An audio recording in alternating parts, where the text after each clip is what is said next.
अस्सलाम वालेकुम। वालेकुम सलाम। और जी वाले साहब की हाल है? अल्लाह शुक्र। ठीक ठाक हो? अल्लाह शुक्र। आ जाओ अंदर चलते हैं। बाहर ना बैठी नहीं धुप वा अंदर आ जाओ बैठ के। मोटरसाइकिल लाक लाना यार। ओ नहीं नहीं जनाब लाग दी की लोड़ आ जाओ अंदर। यार हालात बड़े माड़े यार जनाब चंगियां दा डेरा वा जे मोटरसाइकिल चुकैगा ते फिटे मुंह कह दियो। चलो आ जाओ।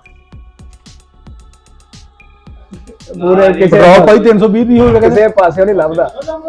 320 डीजल का खत्म काम। अच्छा 320 रुपये पेट्रोल डीजल का बाईकाट। मोटरसाइकिल मैं लाग तेन लाण नहीं दिता ते चोरियां चगारियां अगे ही बनी।